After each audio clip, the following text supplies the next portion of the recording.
आहे हां हे बघा. आता मी याच्यामध्ये हिंग, हळद, जिरं, नंतर आलं, लसूण आणि मिरची एवढं टाकलं. त्यानंतर मी ही डाळ आहे बघा इथे, ही भिजत घातलेली तुरीची डाळ. कोणी चण्याची घालतं, कोणी तुरीची घालतं. मी तुरीची घातली आहे. तर ती लगेच घालून घ्यायची, कारण तिला जरा शिजायला वेळ लागतो, म्हणून ती घालून घ्यायची.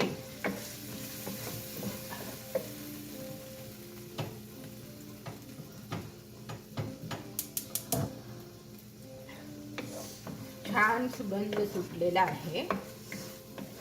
हे बघा, ही डाळ घातल्यानंतर तुम्ही काय करायचं, ह्याच्यावर मीठ टाकायचं चमच्यासाठी, आणि हे असं पडण्यासाठी थोडंसंच टाका, जास्त नका टाकू मीठ, कारण पालेभाज्यांना ऑलरेडी मीठ असतं. थोडंसं मीठ टाकलं आणि किंचित साखर टाकते, अगदी किंचित, कारण का पालेभाजी थोडीशी उग्र असते, म्हणून किंचितशी. मुळा नेहमी थोडा उग्र असतो, म्हणून किंचित साखर टाकली. नंतर हा मी एक ठेचा वाटून ठेवला आहे, आलं, मिरची, कोथिंबीर, लसूण, तो थोडासा टाकायचा.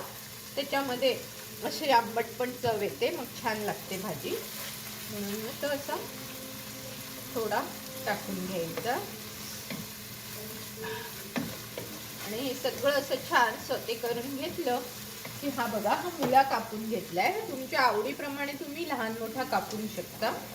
मी जरा लहान लहानच कापला आहे, जरा बरा लागतो.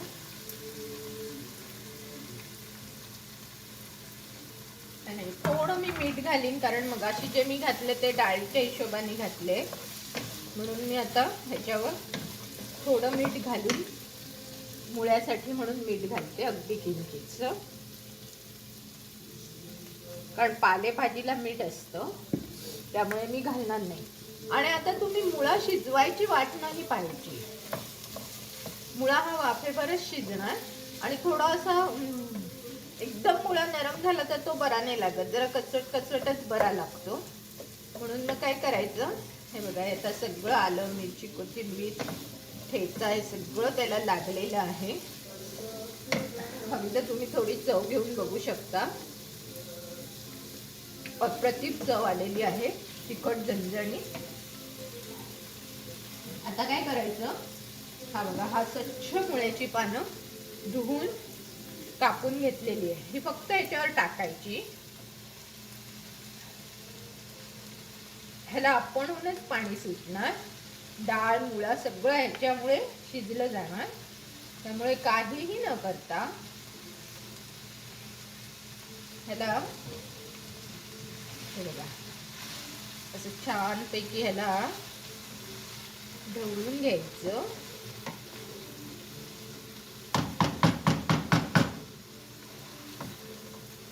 सगळं मात्र सरमिसळ झालं पाहिजे, एकत्र असं खालून घेऊन मग ते असं वर घ्या. हवं तर भांड फिरवा, जर तुम्हाला येत नसेल तर, असं, म्हणजे सगळ्या बाजूने तो मुळा असा मस्तपैकी खालून वरून. जरा गॅस बारीक करते, इथे थोडा सांडला आहे, तो उचलते. माझं असंच असतं, जरा भांड मोठं घ्या, पण काय होतं, मुळ्याची भाजी हे आळते, त्यामुळे मी बरोबर भांड घेतलं आहे, पण इथे थोडा सांडला, तो टाकते. आणि हे बघा, जेव्हा टाकला तेव्हा केवढा मुळा होता ना, आणि आता बघा त्याचं आळून बघा कसं झालं. हे बघा, आता हा सगळ्या बाजूने छानपैकी मुरला. आता तुम्हाला डाळ, मुळा आणि पाला सगळं दिसतंय की नाही. आता काहीही न करता छानपैकी ह्याला वाफेवर शिजू द्यायचं.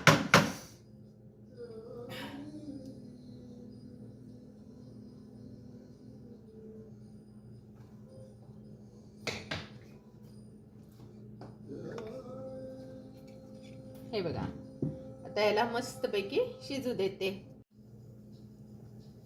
चला तर मग आता आपण बघूया आपली भाजी. ही बघा कशी मस्त वाफ आली आहे.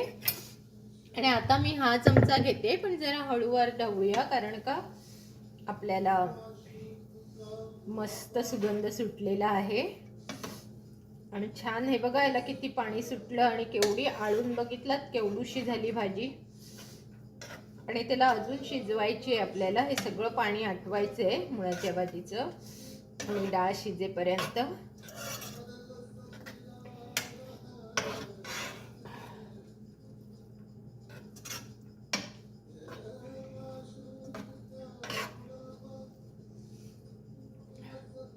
डाळ शिजली का बघते. डाळ मस्त शिजलेली आहे आणि भाजी छान छान झालेली आहे. मुळा बघते एक खाऊन. मुळा आणि डाळ शिजली म्हणजे आपली भाजी चांगल्या प्रकारे शिजलेली आहे. जरा मला वाटतं मीठ टाकते, कारण मी घाबरतच मीठ टाकलं होतं. म्हटलं खारट झालं तर आपण काढू नाही शकत, थोडं मीठ टाकते.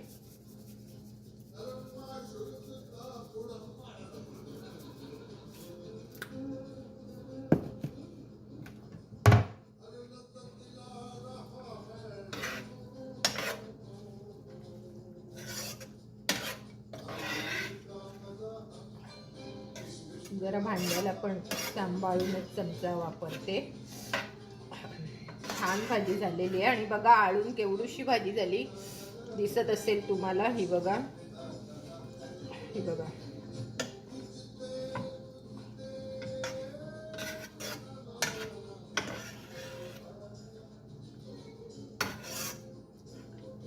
आता ह्याच्यावर तुम्हाला हवं तर तुम्ही खोबरं टाकू शकता, कोथिंबीर टाकू शकता. मस्त भाजी झालेली आहे. आता मी खाऊन बघितलं, मिठही परफेक्ट आहे. तर जरा अजून तिला सुकवते मोठ्या गॅसवर. आणि इथे पहा, हे मी पॅटीस करत ठेवलेले आहे. दोनच तुम्हाला दाखवण्यासाठी केलेले आहे. ते पॅटीस कसे करायचे त्याची मी लिंक तुम्हाला देणार आहे. हे खरं म्हटलं तर टाकाऊतून टिकाऊ आहे. हे आपण एखादी भाजी आपल्याकडे जर उरली असेल तर त्याच्यामध्ये थोडंसं चण्याचं पीठ घालायचं आणि हे असे पॅटीस बनवायचे. म्हणजे हे चहाबरोबर खूप छान लागतात पॅटीस खायला. हे बघा, आणि सॉस घ्यायचं बरोबर, मग छान लागतात ते. तर अशा प्रकारे मी आज तुम्हाला ह्या 2 वस्तू दाखवलेल्या आहेत. जर तुम्हाला माझा व्हिडिओ आवडला असेल तर नेहमीप्रमाणे माझं चॅनल लाईक, शेअर आणि सबस्क्राईब करायला विसरायचं नाही. धन्यवाद आणि सर्वांना नवीन वर्षाच्या हार्दिक हार्दिक शुभेच्छा.